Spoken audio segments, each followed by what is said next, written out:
Hello बच्चों, कैसे हैं आप लोग। तो आज हम देखने जा रहे हैं प्रॉपर्टीज ऑफ डिटर्मिनेंट के कुछ क्वेश्चन। काफ़ी इंपॉर्टेंट है, जो जेई में भी आते हैं और एडवांस में भी आते हैं। तो आज हम देखते हैं, 2-4 क्वेश्चन लेते हैं हम लोग, देखते हैं और भी कॉन्सेप्ट हमारा क्लियर होगा। क्वेश्चन क्या बोल रहा है, if alpha beta and gamma are roots of the equation of this.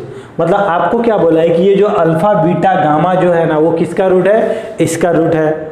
अब ये सर 3 रूट है, इसका मतलब ये क्यूबिक टाइप का कुछ इक्वेशन हो रहा होगा। देख लेते हैं क्या बन रहा है। जब आप इसको बनाओ मिलाओगे, जब इसको इससे मल्टीप्लाइड करोगे तो कितना होगा, पी एक्स क्यू, ये कितना हो जाएगा क्यू एक्स स्क्वायर। ये वाला जिस दिन इधर आ रहा होगा क्या हो रहा होगा, माइनस आर एक्स और minus r equal to 0। Okay, मतलब इसका क्या बोला है, इसका बोला है कि 3 रूट है। एक क्या है आपका अल्फा है, एक बीटा है और एक क्या है गामा है। ओके, तब आपसे पूछा है कि आप इसका वैल्यू बताओ। ठीक है, इसका वैल्यू हम बाद में निकालेंगे। पहले हम देखते हैं कि अगर 3 रूट्स किसी क्यूबिक इक्वेशन का दिया हो तो उसके बारे में हम क्या क्या जानते हैं, पहले उसके बारे में हम डिस्कस कर लेते हैं। तो हमने पढ़ा था कि जब भी क्यूबिक इक्वेशन हो और उसका 3 रूट दिया रहे तो हम क्या करते थे, पहले सम ऑफ रूट लिखते थे। ठीक है ना, हमें पता था ना sum of the root. Sum of the root क्या होता था sir, alpha plus beta plus gamma क्या होता था हमारा, माइनस बी अपॉन ए। तो बी कौन है सर, जो एक्स स्क्वायर के साथ मल्टीप्लाइड होता है वही बी होता है। तो ये वाला क्या गया, माइनस बी अपॉन ए, बोले तो minus Q upon P. Second term क्या होता है, अल्फा बीटा, बीटा गामा और गामा अल्फा इक्वल टू क्या होता है, सी अपॉन ए होता है ना। इसका साइन प्लस माइनस इस साइन के साथ हम लोग लेते हैं। ठीक है, अल्टरनेट साइन लेते हैं। तो ये वाला प्लस के साथ तो जो है वही उतर जाएगा, तो कितना हो जाएगा, माइनस आर अपॉन क्या हो जाएगा यहाँ पे पी। ठीक है, फिर क्या होगा, फाइनली क्या होगा, alpha beta gamma equal to क्या हो जाएगा, माइनस आगे में आ जाएगा और माइनस आर अपॉन पी, बोले तो आर अपॉन पी। इतना हम लोग जानते थे, ये दिया हुआ नहीं था, ये हिडन था, लेकिन हम लोग इतना जानते थे तो हमने लिख दिया। अब अगर उसका यूज होता है तो करेंगे, नहीं होता है तो नहीं करेंगे। आइए देखते हैं यहाँ पे। अब हमें क्या करना है, आज हमें इस डिटर्मिनेंट को सॉल्व करना है। अब आप क्या बोलोगे कि सर या इसको डायरेक्टली आप एक्सपेंड कर दो या यहाँ पे 0 क्रिएट कर दो, 1 या 2 0 क्रिएट कर दो कि जब आप सॉल्व करो तो थोड़ा सा आसानी हो जाए। तो हम एक काम करते हैं ना, यहाँ पे एक काम करते हैं कि हम इसको इससे माइनस कर देते हैं। मतलब R2 में ऑपरेशन लगाते हैं R2 माइनस R3। ठीक है, एंड और क्या करते हैं हम लोग, R3 में भी ऑपरेशन लगा देते हैं। क्या करते हैं, R3 माइनस R1, शायद कुछ आसान हो जाए, देखते हैं क्या होता है। तो जिस दिन हम यहाँ पे ऑपरेशन लगा रहे होंगे तो आप क्या बोलोगे, ये वाला तो R1 में तो कुछ नहीं किए हैं तो R1 तो एज इट इज उतर जाएगा।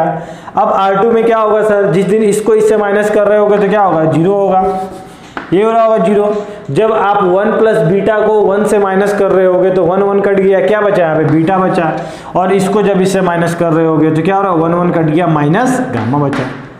ठीक है, चलिए अब जब आप इसको इससे माइनस कर रहे होगे तो क्या हो रहा है, 1 कट गया सर, क्या बचा है, माइनस अल्फा बचा।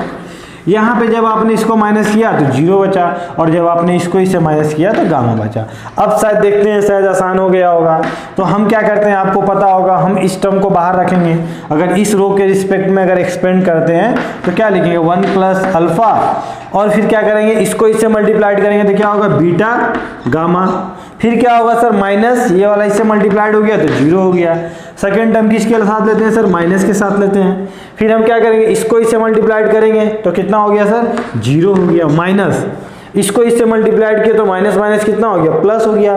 फिर आगे में क्या, एक माइनस है तो क्या हो गया, अल्फा गामा हो गया।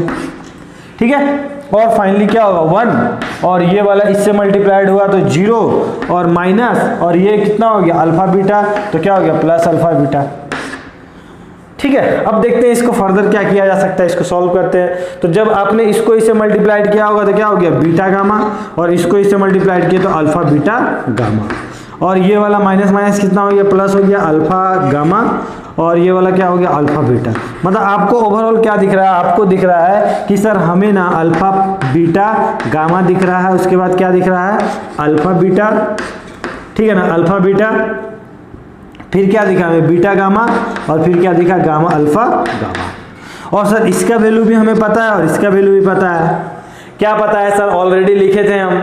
अब उसका मैंने क्या बोला था, यूज होगा तो कर लेना, नहीं होगा तो नहीं करना, लेकिन आज के दिन तो यूज हो गया। अल्फा बीटा गामा का वैल्यू कितना दिया हुआ, r/p, ये क्या दिया हुआ r/p, और इसका वैल्यू कितना दिया हुआ है सर, इसका वैल्यू -r। अरे ये तो बहुत अच्छा हो गया, ये दोनों कट गया, क्या हो गया, 0 हो गया। समझ में आया? तो इस तरह प्रॉपर्टी ऑफ डिटर्मिनेंट का यूज करके हम लोग क्वेश्चन बनाते हैं, क्योंकि प्रॉपर्टी ऑफ डिटर्मिनेंट का क्या यूज किया, इसको शॉर्ट कर दिए थोड़ा सा कि 2-3 लाइन, एक लाइन में हमारा को सॉल्व हो गया। अगर हम इसको डायरेक्ट भी एक्सप्लेन करते तो भी क्वेश्चन बनता, एक लाइन एक्स्ट्रा जाता, उससे ज़्यादा कुछ नहीं होता। ठीक है, चलिए इसको आप लोग नोट डाउन कर लीजिए और क्वेश्चन देखते हैं हम लोग। आइए एक और क्वेश्चन देखते हैं हम लोग, काफ़ी इंपॉर्टेंट क्वेश्चन है ये आपके जेईई के 2019 में भी आए थे ये क्वेश्चन, ठीक है, अप्रैल मंथ में। तो क्वेश्चन क्या बोलता है, अब वैल्यू ऑफ थीटा जो कहाँ बिलोंग कर रहा है, 0 से π/3 के बीच में बिलोंग कर रहा है, मतलब थीटा के वैल्यू 0 से π/3 के बीच में बिलोंग कर रहा है, for which determinant this equal to 0। मतलब आपसे क्या बोल रहा है, आपसे बोल रहा है कि आप वो थीटा का वैल्यू निकालो जो कहाँ से 0 से π/3 के बीच में तो लाई कर रहा होगा, लेकिन जिस दिन आप उस थीटा को यहाँ पुट कर रहे होगे तो इस डिटर्मिनेंट का वैल्यू क्या हुआ होगा, 0 हुआ होगा। तो किस तरह करें सर, सिंपल है, हम लोग इसको डिटर्मिनेंट को सॉल्व करेंगे। तो इसके लिए पहले हम क्या देखते थे कि सर कुछ सबको सम करने पे, सभी रो को सम करने पे, सभी कॉलम को सम करने पे कुछ कॉमन आ रहा है क्या, वो देखेंगे हम। तो आप देखोगे यहाँ पे, आप देख सकते हो कि जब हम लोग सभी कॉलम को ऐड करते हैं, मान लो जब इसको 1 + cos² theta + sin² theta + cos 6 theta, ठीक है ना, तो वहां पे क्या है, ये आया। तो यहाँ पे भी आप देखोगे कि वही आ रहा है, क्या आ रहा है sir, cos² theta 1 + sin² theta + 4 cos 6 theta. Similarly यहाँ पे भी वही आ रहा है। तो आप यहाँ पे, लेकिन सर हम लोग क्या, जिस दिन हम लोग रो को ऐड कर रहे हैं तो क्या सिमिलर आ रहा है, क्या नहीं आ रहा है, लेकिन सर कॉलम को ऐड करने पे सिमिलर आ रहा है। तो आप क्या करोगे, ऑपरेशन लगा दो, C1 + C2 + C3। तो जिस दिन आप ऐड करोगे तो आपको क्या मिलेगा, ये सभी ऐड हो जाएगा। तो आप क्या बोलोगे, 1 + cos² थीटा + sin² थीटा, और वहां पे क्या है +4 cos 6 थीटा। यही हो रहा होगा ना। बाकी तो एज इट इज यूज जाएगा। ये वाला एलिमेंट क्या है, sin² थीटा, ये वाला क्या है सर, 4 cos 6 थीटा, यही है, ठीक है। सिमिलरली जिस दिन आप लोग इसको ऐड करोगे तो आपको क्या मिलेगा, आपको दिख रहा होगा cos² थीटा 1 + sin² थीटा, यही मिल रहा है, 1 + sin² थीटा, और यहाँ पे क्या है 4 cos 6 थीटा, ठीक है, कोई प्रॉब्लम नहीं होना चाहिए। फिर जिस दिन आप इसे ऐड करोगे तो क्या होगा, वंस अगेन वही आ गया, cos² थीटा sin² थीटा, ठीक है, और यहाँ पे क्या आ गया 1 + 4 cos 6 थीटा। बाकी ये एलिमेंट आपको उतारना पड़ेगा। यहाँ पे क्या 1 + sin² थीटा, यहाँ पे क्या है 4 cos 6 थीटा, यहाँ पे क्या है आपका sin² थीटा, और यहाँ पे क्या है 1 + 4 cos 6 थीटा। अब सर क्या करेंगे, ये वाला हमें सेम दिख रहा है तो इसे हम कॉमन निकालेंगे, और यहाँ क्या क्रिएट करेंगे 1 1 1, और जब 1 1 1 आ जाता है तो हम क्या करते हैं, उसमें से 2 को हम क्या बना देते हैं, 0 बना देते हैं। तो आप जिस दिन यहाँ पे कॉमन लोगे तो आपको क्या दिखेगा, आपको दिखेगा 1 + cos, अच्छा ये cos, जब जिस दिन आप कॉमन ले रहे होगे तो ये क्या बन रहा है, cos² थीटा + sin² थीटा कितना हो गया होगा 1, यही ना बना होगा, और ये पहले से एक 1 है तो मैं डायरेक्ट यहाँ लिख देता हूँ, क्या लिख देता हूँ 2 लिख देता हूँ, और ये वाला क्या बन जाएगा 4 cos 6 थीटा। कोई दिक्कत नहीं है ना। अरे ये बन रहा है ना, ये cos² थीटा sin² क्या बन रहा है 1 बन रहा है, cos² sin² क्या बन रहा है 1 बन रहा है, और 1 + 1 कितना हो गया 2, तो मैं डायरेक्ट इसको लिख दिया। अब अंदर में कौन बचा सर, अंदर में आपको दिखेगा क्या 1 1 1, ठीक है। यहाँ पे क्या बचा sin² थीटा 1 + sin² थीटा, और यहाँ क्या बना sin² थीटा। फिर यहाँ पे क्या दिख रहा है आपको 4 cos 6 थीटा 4 cos 6 थीटा, और यहाँ पे क्या दिख रहा है 1 + 4 cos 6 थीटा। कोई दिक्कत। अब क्या करते हैं सर, हम लोग 0 क्रिएट करते हैं। तो 0 किस तरह क्रिएट किया जा सकता है, हम लोग एक काम करते हैं कि R2 में क्या करते हैं, ऑपरेशन लगाते हैं R2 - R3, एंड R3 में क्या लगाते हैं R3 - R1, ठीक है। और ये बाहर वाला जो एलिमेंट है, बाहर वाला जो भी है वो तो बाहर ही रहेगा, क्या है 2 + 4 cos क्या है आपका 6 थीटा। अब सर ये ऊपर वाला तो एज इट इज उधर जाएगा, साइन स्क्वायर थीटा, यहाँ क्या आ जाएगा 4 cos 6 थीटा। अब सर जब जिस दिन हम इसको इससे माइनस कर रहे होगे तो 1 - 1 क्या आएगा, आप क्या बोलोगे सर 0। फिर 1 + sine square theta minus sine square theta क्या आएगा 1 आएगा। फिर जब आप इसको इससे माइनस करोगे तो क्या बनेगा -1 बचेगा। ठीक है, सिमिलरली जब आप इस रो को इससे माइनस कर रहे होगे तो क्या मिलेगा आपको, यहाँ 0 मिलेगा, यहाँ क्या मिलेगा 1 सेकेंड 0 मिलेगा, और यहाँ क्या मिलेगा 1 मिलेगा। समझ में आया। अब इसको हम लोग सॉल्व करके देखते हैं क्या आता है। तो बाहर में कौन है 2, क्या है 2 4 cos 6 थीटा। अब अंदर वाले को सॉल्व करते देखते हैं क्या आता है। आपने इसको बाहर रखा था 1 को, फिर क्या किया आपने इसको इससे मल्टीप्लाइड किया था, कितना हुआ 1 - 0। फिर क्या रखा आपने यहाँ पे माइनस साइन स्क्वायर थीटा। फिर आपने क्या किया इसको इससे मल्टीप्लाइड किया 0, इसको इससे मल्टीप्लाइड किया 0, मतलब ओवरऑल क्या है यहाँ पे 0 आया। फिर यहाँ पे बाहर में कौन है सर 4 cos 6 थीटा। फिर किसको मल्टीप्लाइड करोगे, इससे इसे करोगे तो 0, इसको इससे करोगे तो 0, तो ओवरऑल क्या है यहाँ पे फिर से 0 आ गया। तो आप क्या बोलोगे सर 1 - 1 क्या बचा 1 बचा बोले तो। और इक्वल टू में क्या था इसका इक्वल टू में आपको याद होगा क्या है 0 है, मतलब ये सबके इक्वल टू में क्या है 0 है, मतलब ये 0 है। तो फाइनली क्या आया आपका, फाइनली आया 2 + 4 cos 6 थीटा इक्वल टू क्या बोलोगे आप 0। अब यहां से हमें थीटा निकालना है, निकाल सकते हैं। सॉल्यूशन ऑफ ट्रायंगल आपने पढ़ा था, उसमें करते थे हम लोग सॉल्व। तो क्या कर सकते हैं यहाँ पे sir 4 cos 6 theta equal to -2। तो cos 6 थीटा इक्वल टू क्या आ जाएगा -1/2, यही बोलेंगे ना। अब क्या करें सर यहाँ पे simple cos 6 theta equal to आपको सॉल्व करने आता है। यहाँ पे हम क्या लिखते हैं, इसको कन्वर्ट करते हैं तो क्या लिखेंगे cos। देखो अब यहाँ पे ध्यान देना cos वाला टर्म है तो यहाँ प्रिंसिपल वैल्यू इसकी लिखते हैं।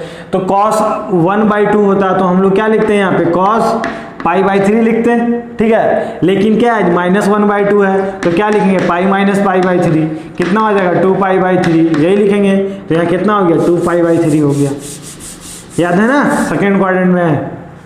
ठीक है, तो हम लोग क्या लिखते थे पाई माइनस π/3 लिखते थे। अब क्या करें सर यहाँ पे सिंपल, अब यहाँ जनरल वैल्यू लिखेंगे, जनरल रिजल्ट। तो क्या हो जाएगा यहाँ पे general result 2n pi plus minus क्या होगा 2π/3। ठीक है, कोई दिक्कत नहीं है ना।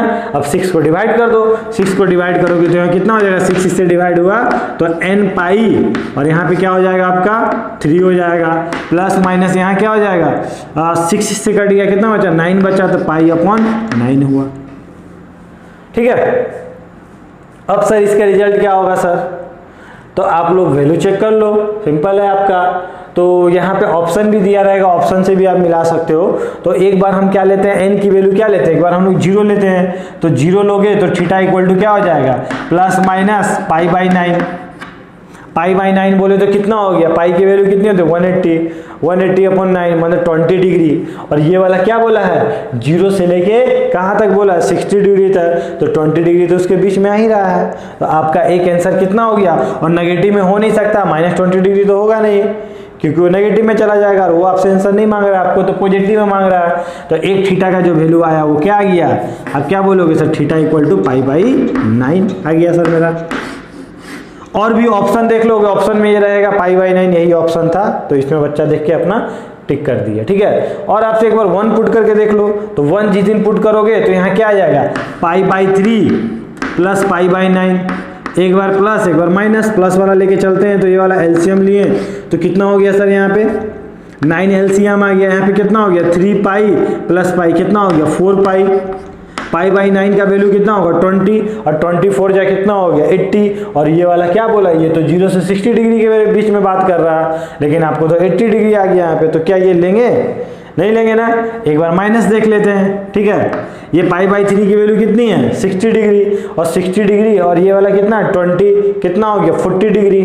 तो 40 डिग्री तो सर उसके बीच में आता ही है, तो 40 डिग्री होगा, मतलब इसको माइनस करने के बाद जो आंसर आएगा वो भी हमारा हो रहा होगा। तो वो क्या आ जाएगा 9, और यहाँ कितना हो गया 3π - 2π, तो 2π/9। लेकिन ऑप्शन में क्या था, ये था, तो हमने क्या मारा, इसको मारा। ठीक है, समझ में आया? तो इस तरह हम लोग सॉल्व करते हैं, मतलब इतना तक अगर आप आ जाते हो यहाँ तक, उसके बाद आप ऑप्शन देख के कर ही लोगे, ठीक है। तो यहाँ तक पहले आप अच्छे से समझना कि किस तरह सॉल्व होता है।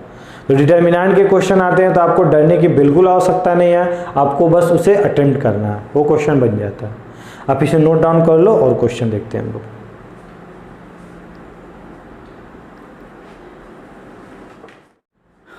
आइए एक और क्वेश्चन देखते हैं हम लोग, काफ़ी अच्छा क्वेश्चन है। क्वेश्चन क्या बोल रहा है, फाइंड द वैल्यू ऑफ, मतलब आज क्या करना है, आपको इसकी वैल्यू निकालनी है। अब क्या करें सर, किस तरह हम प्रॉपर्टी का यूज करके यहाँ पे वैल्यू निकाल सकते हैं? तो यहाँ पे थोड़ा सा आपको दिमाग से काम लेना पड़ेगा।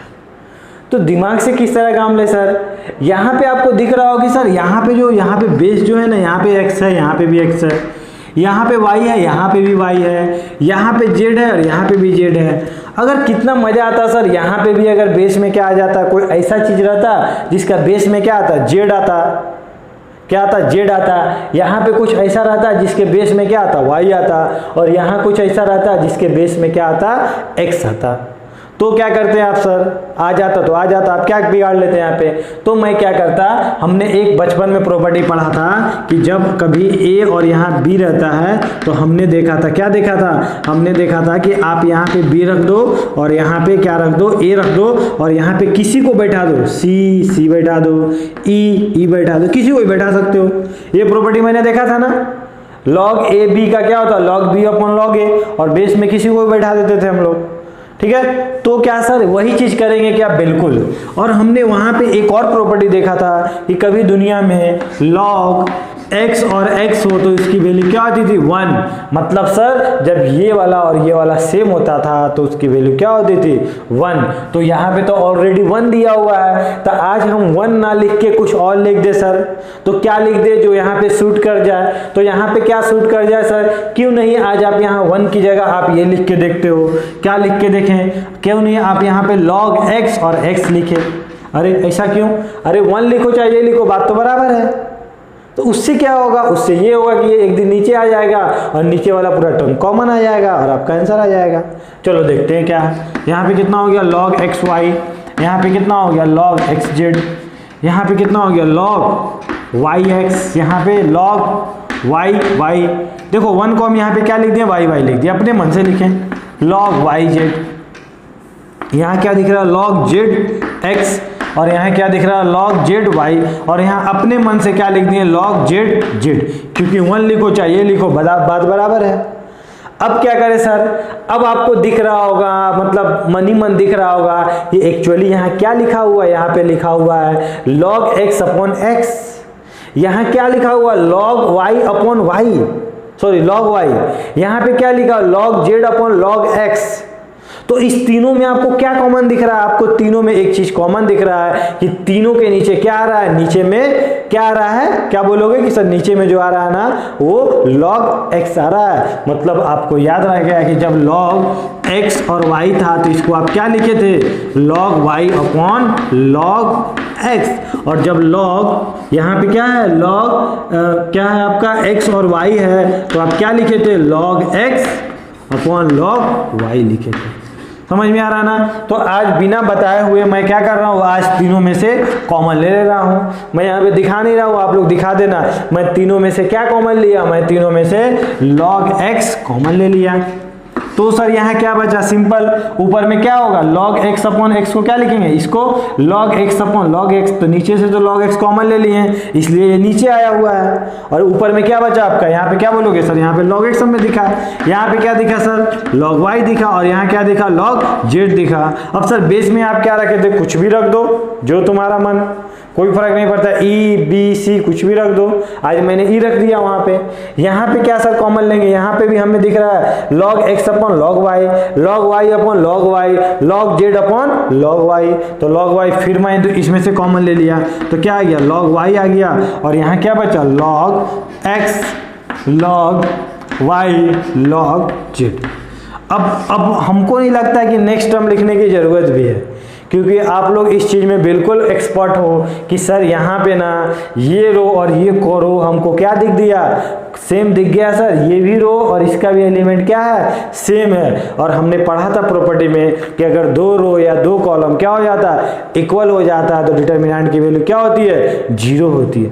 लेकिन फिर भी हम लिख देते हैं, यहाँ से क्या कॉमन लेंगे सर, हमें नीचे क्या दिख रहा है, log z दिख रहा है और log z दिख रहा है, और ऊपर में क्या दिख रहा है, यहाँ पे क्या दिखा, log x दिखा, ठीक है, क्या दिखा यहाँ पे log y दिखा।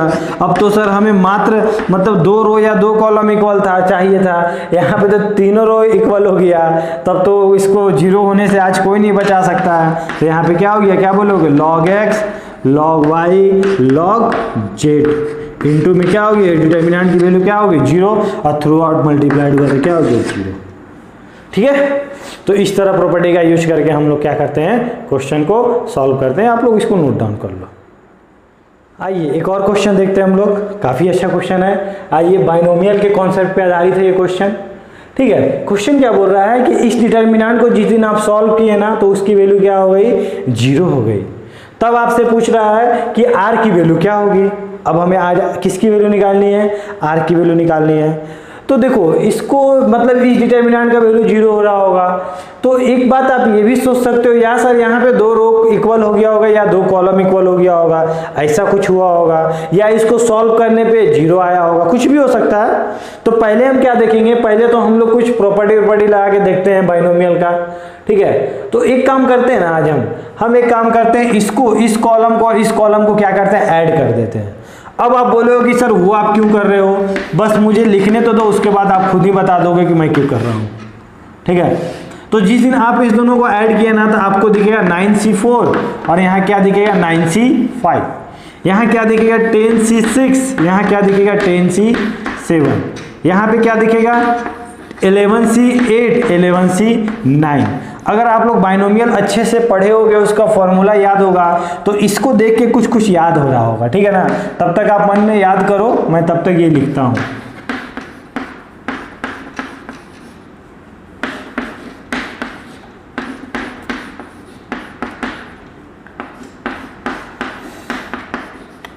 उम्मीद करते हैं बहुत बच्चों को याद आ गया होगा कि क्या है सर ये।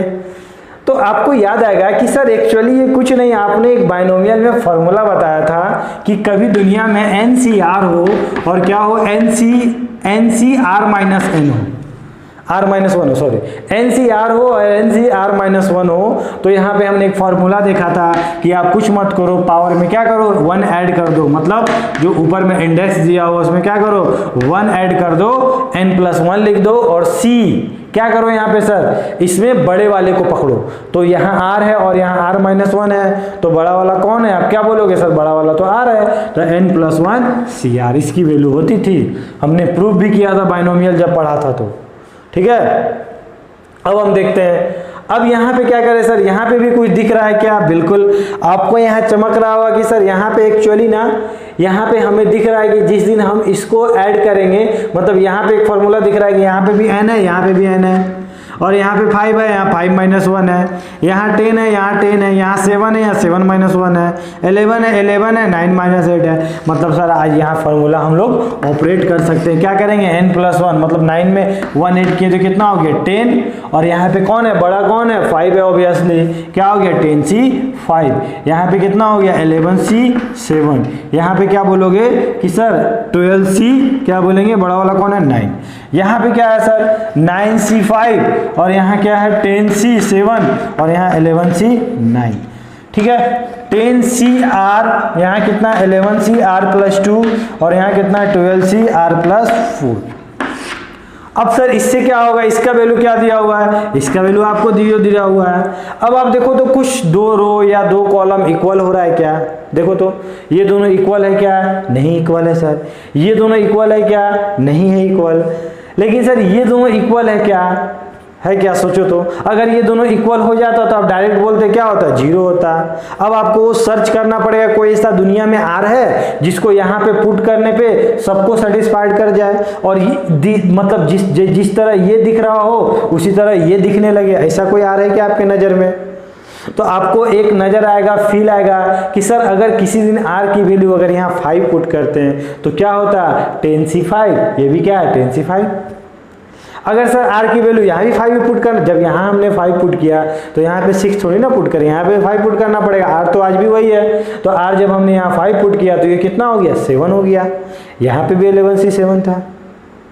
ठीक है, यहाँ पे जब हमने क्या पुट किया 5 पुट किया तो कितना हो गया 9 हो गया, यहाँ पे भी 9 है सर। मतलब सर जब हम r की वैल्यू क्या पुट कर रहे थे 5 पुट कर रहे थे तो हमने क्या देखा कि this column equal to this column, मतलब ये दोनों क्या हो गया सेम सेम हो गया। और हमने देखा था कि जब 2 रो या 2 कॉलम सेम हो जाता है तो डिटर्मिनेंट उसकी क्या होती है 0 हो जाती है। तो इसकी डिटर्मिनेंट को 0 होने के लिए r की वैल्यू क्या होनी पड़ेगी, मस्ट है कि r की वैल्यू क्या होनी पड़ेगी 5। तो आप क्या करोगे ऑप्शन दे मतलब देख के ही आप क्या बोलोगे कि सर r की वैल्यू क्या होगी 5 होगी। समझ में? ठीक है, नोट डाउन कर लो इसे। क्वेश्चन देखते हैं हम लोग। क्वेश्चन क्या बोल रहा है कि आपको क्या दिया हो डेल्टा r दिया हुआ, आपको क्या दिया हो ये दिया हुआ है। ठीक है, जहां पे क्या बोल रहा है r के टर्म में ये वाला क्या कर रहा है वेरी कर रहा है, ये वाला टर्म क्या कर रहा है आपका वेरी कर रहा है। फिर क्या बोला आपको समेशन ऑफ डेल्टा r। ठीक है, मतलब आज किसमें लगाया है समेशन, आज आपको इसमें लगाया हुआ है, मतलब ये वाला टर्म क्या लिखा होगा आपको प्लस में लिखा होगा, क्योंकि यही वाला वेरी कर रहा है, आर का टर्म यही है, बाकी सब तो कांस्टेंट है, उसमें तो कोई वेरी कर नहीं रहा होगा। तो अगर आप किसी दिन समेशन ऑफ डेल्टा आर लगाते हो तो क्या बोलोगे आप आर की वैल्यू 1 से लेके n तक, तो इधर भी लगाना पड़ेगा, तो इधर लगाओगे तो क्या लगाओगे, ये सब तो कांस्टेंट है, इसमें तो कोई चेंज नहीं होगा। तो यहाँ क्या हो जाएगा समेशन ऑफ 2r, यहाँ क्या आ जाएगा 3 कांस्टेंट आ गया समेशन ऑफ 4 की पावर r, यहाँ पे कितना हो गया समेशन ऑफ 8 की पावर r। समझ में आया? और यहाँ पे क्या हो जाएगा 2 की पावर n-1, ये सब कांस्टेंट है, 2 4 की पावर n-1 और ये क्या 4 8 की पावर n-1। ठीक है, अब हमें देखना पड़ेगा कि समेशन ऑफ 2r क्या होता है, समेशन ऑफ 4 की पावर r क्या होगा, 8 की पावर r क्या होगा। तो साइड में आके देख लेते हैं। तो मान लो किसी दिन 2 की पावर r रहता, r की वैल्यू कहाँ से होती 0 से लेके n तक, सॉरी 1 से लेके n तक। तो आप क्या लिखते 2 की पावर 1, 2 की पावर 2, 2 की पावर 3, यही लिखते हैं ना हम लोग, और 2 की पावर फाइनली क्या होता है n होता है। अब ये टर्म किस में दिख रहा है आपको जीपी में दिख रहा है, कॉमन रेशियो क्या है 2 है। तो आप क्या बोलोगे कि सर यहाँ जीपी लगाएंगे, तो हम क्या लिखेंगे जीपी का सम ऑफ n टर्म कितना होता है, सर यहाँ समेशन लगा हुआ है ना, तो सम निकालना है हमको, बीच में देखो प्लस का साइन है, तो कितना लिखेंगे फर्स्ट टर्म बोले तो 2, फिर क्या होता है 2 की पावर n-1 अपॉन क्या हो जाएगा 2 - 1 r-1 होता है, तो ये कितना हो गया 1 बोले तो 2 × 2 की पावर n-1। ठीक है, तो जब हमने 2 की पावर r का समेशन निकाला तो क्या हुआ 2 × 2 की पावर n-1 अपॉन 2 - 1। सिमिलरली अगर हम लोग निकालते किसका निकालते 4 की पावर r का निकालते हैं, तब क्या बोलते हैं आप लोग, इसको देख के बोल सकते हैं ना, क्या बोलते हैं 4 की पावर n-1 अपॉन कितना होता 4 - 1 सर 4 - 1 कितना हो जाता 3 हो जाता। सिमिलरली 8 समेशन ऑफ 8r कितना होता है 8, और यहाँ कितना होता है 8 की पावर n-1 अपॉन 8 - 1 बोले 7। और जिस दिन हम लोग यहाँ पे पुट कर रहे होते वो वैल्यू, तो आप क्या बोलते हैं कि सर यहाँ पे क्या है ABC, और हमने क्या इसकी वैल्यू क्या हमने माना था 2 × 2 की पावर n-1। जिस दिन सर हम वो वाला यहाँ पुट कर रहे होते 3 कट जाता, और यहाँ क्या बचा 4 क्या होता 4 की पावर n-1। ठीक है, और जब हम यहाँ ये पुट कर रहे होते मतलब ये समझो कि ये पहले से ही ये मतलब किया गया था क्वेश्चन, वेल स्क्रिप्टेड था कि ये होने वाला है और ये होने वाला है। तो यहाँ पे सर 2 की पावर n-1 2 और यहाँ पे 4 8 की पावर n-1। अब सर कितना मजा आता है ना, ये कॉलम और ये कॉलम इक्वल हो जाता है, तो हम क्या बोल देते डायरेक्ट इसकी वैल्यू क्या बोल देते 0 बोल देते। तो क्या आज आपको कॉमन नहीं दिख रहा है क्या, माने आज दोनों इक्वल नहीं दिख रहा है क्या, सेम नहीं दिख रहा है क्या। तो आपको यहाँ 2 दिख रहा है लेकिन सर यहाँ बाद में 2 मल्टीप्लाइड नहीं है, यहाँ 4 दिख रहा है लेकिन यहाँ 2 दिख रहा है, यहाँ 8 दिख रहा है लेकिन 4 दिख रहा है। तो दिक्कत क्या है सर, इसमें से हम 2 कॉमन ले लो, तो इसमें जिस दिन 2 कॉमन लोगे तो आपको क्या दिखेगा ABC, और यहाँ क्या बोलोगे 2 की पावर n-1 4 की पावर n-1 इंटू क्या बोलेंगे 2, और यहाँ क्या हो जाएगा 4 8 की पावर n-1। और सेम चीज़ यहाँ क्या लिखा हुआ 2 की पावर n-1 2 × 4 की पावर n-1, और यहाँ कितना हो गया यहाँ पे 4 8 की पावर n-1। तो आप क्या बोलोगे कि सर यहाँ पे क्या हो गया 2 इंटू 2 रो क्या हो, 2 कॉलम क्या हो गया सेम हो गया, तो इसकी वैल्यू क्या होगी 0।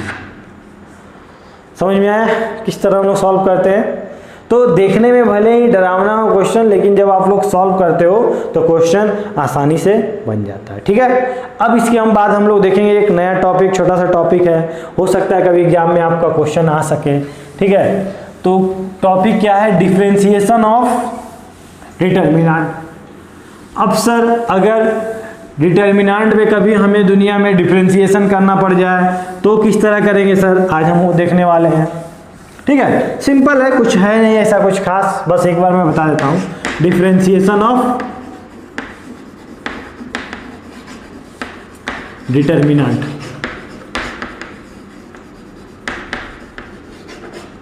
ये तो इसको हम लोग किस तरह करते हैं, मान लो कभी अगर लिखा हो डिटर्मिनेंट ऑफ किसी रो है R1 R2 और R3 और हमें यहाँ पे डिटर्मिनेंट करना हो, मतलब डिफरेंशिएट करना हो, तो हम क्या करेंगे इस डिटर्मिनेंट का, पहले हम किसका करेंगे R1 का डिफरेंशिएट करेंगे और बाकी को इसी तरह उतार देंगे।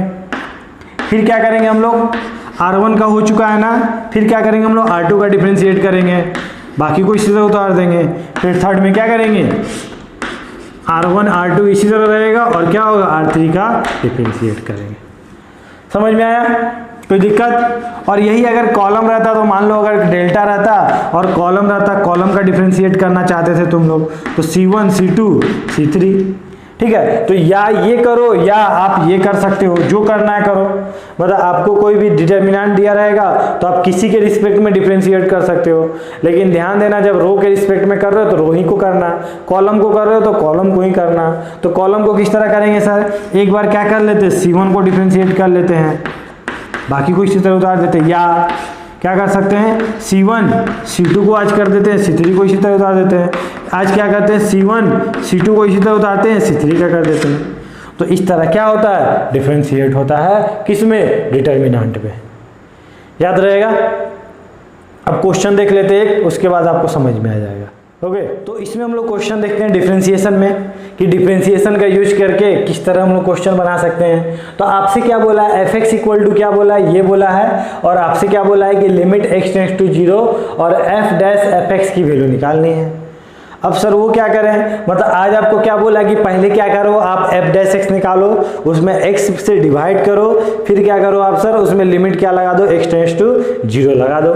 तो क्या करते देखते हैं। तो अगर हम डिफरेंशिएट करेंगे तो क्या करेंगे हम लोग, डिफरेंशिएट करने का तरीका मैंने बताया, क्या करना पड़ेगा, या रो को अलग अलग करो या कॉलम को करो, जो मन है वो करो। देखते हैं आज। ठीक है, तो हम लोग क्या करते हैं आज हम लोग कॉलम के रिस्पेक्ट में डिफरेंशिएट करते हैं। ठीक है, आप लोग रो करके देखना क्या होता है। ठीक है ना, कॉलम के टर्म में डिफरेंशिएट करेंगे तो cos x का क्या हो जाएगा minus sine x, sine x का कितना हो जाएगा सर 2, क्या हो जाएगा यहाँ पे साइन x का कितना हो जाएगा सर यहाँ पे 2 cos x हो जाएगा, और tan x का कितना हो जाएगा sec स्क्वायर x हो जाएगा। पहले डिफरेंशिएट कर लेते हैं। यहाँ पे क्या हो जाएगा सर, एक कॉलम का डिफरेंशिएट कर दिए तो बाकी तो एज इट इज उतर जाएगा, इसमें तो कोई छेड़छाड़ नहीं करेंगे हम लोग। चलो आगे चलते हैं। अब किसका बारी आया सर, सेकेंड कॉलम का आया। तो सेकेंड कॉलम का इसका डिफरेंशिएशन कितना हुआ 1, इसका कितना हुआ 2x और इसका कितना हुआ 1, और बाकी एज इट इज क्या है cos x 2 sin x, और यहाँ कितना है tan x, और यहाँ क्या है 1 2x 1। अब किसका करते हैं सर, इसका करते हैं तो क्या हो गया 0, और यहाँ कितना हो गया 2, और यहाँ कितना हो गया 0। ठीक है, फिर क्या हो गया सर cos x, यहाँ 2 sin x, और यहाँ क्या होगा सर, ये तो एज इट इज उतर जाएगा tan x, और यहाँ क्या है x स्क्वायर और यहाँ पे x। ठीक है, तो अभी तक हम लोग सिर्फ डिफरेंशिएट किए हैं, f डैश x निकाले। अब क्या करना पड़ेगा सर, हमें सभी में क्या करना पड़ेगा x से डिवाइड करना पड़ेगा। तो जब हमने यहाँ पे डिवाइड किया है तो यहाँ पे भी करना पड़ेगा, यहाँ पे भी करना पड़ेगा, यहाँ पे भी करना पड़ेगा। अब सर ये डिटर्मिनेंट की बात कर रहे हैं, तो डिटर्मिनेंट में हम जानते हैं कि जब कोई भी कांस्टेंट का मल्टीप्लाइड करते हैं या डिवाइड करते हैं तो कोई पर्टिकुलर रो या कोई पर्टिकुलर कॉलम में करते हैं, यही करते हैं ना हम लोग। अब सर अब यहाँ पे हम क्या करें, अब जो ये x है इसको हमको तो किसी रो या किसी कॉलम में डिवाइड करना है। अब सर हम क्या इसमें करें, इसमें करें, इसमें करें, क्योंकि हमने डिफरेंशिएट इसको किए हैं। किसको किए सर? डिफरेंशिएट हमने इस कॉलम को किया है। तो सर डिवाइड क्या इसी में x को करना है? नहीं, आप जहां करना चाहते हो वहां कर सकते हो।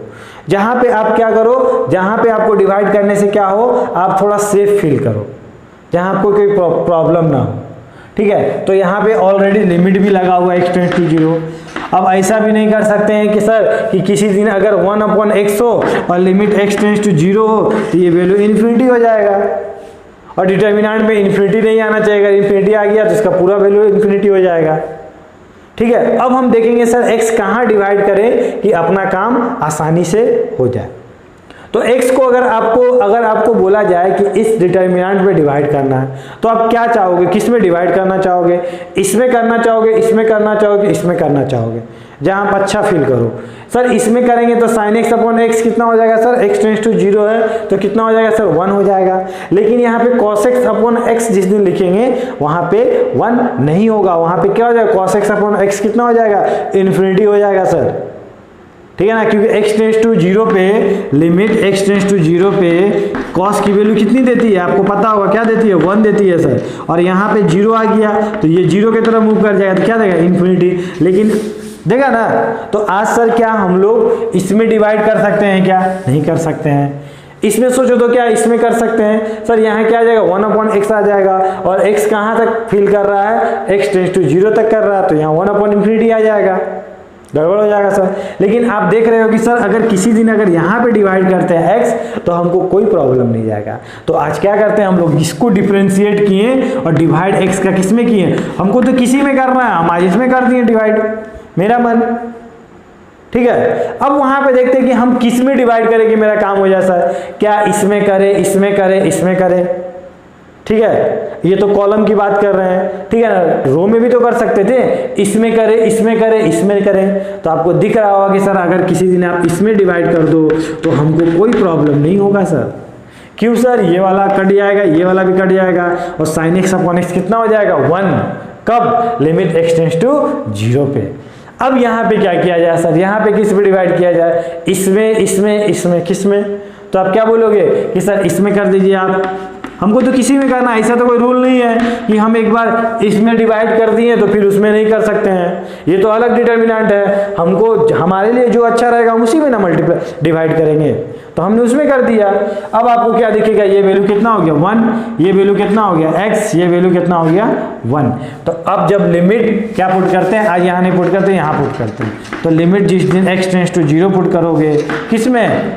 f'(x) में, तो आप क्या बोलोगे कि सर यहाँ पे क्या हो गया? जब हमने x टेंड्स टू क्या पुट किया? 0 पुट किया, तो ये वैल्यू कितना हो गया? sin 0 1। सॉरी, sin 0 कितना हो गया? 0। यहाँ था 1 था सर, यहाँ कितना था? 1 था। यहाँ पे cos 0 पुट किया तो कितना हुआ? 1, और 2 × 1 कितना हो गया? 2। यहाँ पे सर x बचा था तो limit x tends to 0 put किया तो कितना हो गया? 0, और ये वैल्यू कितना हो गया सर? फिर 0 हो गया। sec 0 कितना होता है? क्या बोलोगे कि सर sec 0 जिस दिन हमने पुट किया तो ये वैल्यू कितना हो गया? ये फिर क्या हो गया हमारा? क्या हो गया? 1 हो गया। ठीक है, और ये वाला वैल्यू 1 है, ये वाला वैल्यू 1। अब यहाँ पे देखते हैं। ठीक है, तो यहाँ पे कितना हो गया सर? 0 पुट किया तो 1 1 1। ये वाला वैल्यू कितना हो गया? 1, तो 2। ये वाला तो कट गया था, कितना बचा? 2, और ये वाला भी कट गया तो 2। ठीक है, यहाँ पे कितना है? 10 0 कितना होता है? 0 1 1। आगे देखते हैं हम लोग। ये वाला कट गया सर, 1 हो गया। यहाँ पे x बचा, यहाँ पे 1 हो गया। cos 0 कितना हुआ? 1 1 0। ये 0 मतलब 0, यहाँ पे भी 0 और यहाँ पे 2। 10 0 0 और यहाँ पे 1 और यहाँ पे 0। ठीक है, समझ में आया? आपको अच्छे से आता है, लिमिट आपने पढ़ा है। तो ये बाहर में 0 था तो खत्म। ये वाला मैंने लिया 1 को बाहर में नेगेटिव के साथ, तो हमने क्या किया? इसको इससे मल्टीप्लाइड किया तो कितना हो गया? 2, और इसको इससे मल्टीप्लाइड किया तो 0। फिर हमने क्या लिया? 1, इसको इससे मल्टीप्लाइड किए तो 2, और ये वाला मल्टीप्लाइड किए तो 0 प्लस। अब यहाँ पे देखते हैं 1 को बाहर रखें, इसको इससे मल्टीप्लाइड किए तो 2, और इससे मल्टीप्लाइड -2। अच्छा, ये वाला वैल्यू तो 0 ही होगा, इसको करने की क्या जरूरत है? यहाँ पे देखो ना, ये वाला 1 1 और ये वाला भी तो 1 1 हो गया। अरे 2 कॉमन ले लो यार यहाँ से, 2 जिस दिन कॉमन लोगे तो यहाँ क्या दिखेगा, यहाँ भी 1, यहाँ पे भी 1, यहाँ पे 1, तो 2 कॉलम 2 रो क्या हो गया, इक्वल हो गया। तो इसका वैल्यू तो डायरेक्ट क्या लिखो, 0 लिखो। आओ तो यहाँ पे इसको सॉल्व करते हैं। 1 को बाहर रखे, इसको इससे मल्टीप्लाइड किए 0 और इसको इससे मल्टीप्लाइड किए तो -2। 1 को बाहर रखे -1 के साथ, ठीक है, तो इसको इससे मल्टीप्लाइड किए 0, इसको इससे मल्टीप्लाइड किए तो 0। ठीक है, फाइनली आपके पास क्या आया, यहाँ पे आपका आया -2, यहाँ पे कितना आया सर +2 और वहाँ से कितना आया -2। तो आप क्या बोलोगे, ये कट गया, मतलब कितना आया -2, मतलब इसकी वैल्यू कितनी आई थी आपकी, ये वाला क्या बोलोगे सर -2। समझ में आया? तो इस तरह क्वेश्चन हम लोग अटेम्प्ट करते हैं। अब आप लोग खुद से प्रैक्टिस करना, आपसे डेफिनेटली क्वेश्चन बनेंगे और नहीं बनेंगे तो मैं हूँ ही। ठीक है, चलो नोट डाउन कर लो।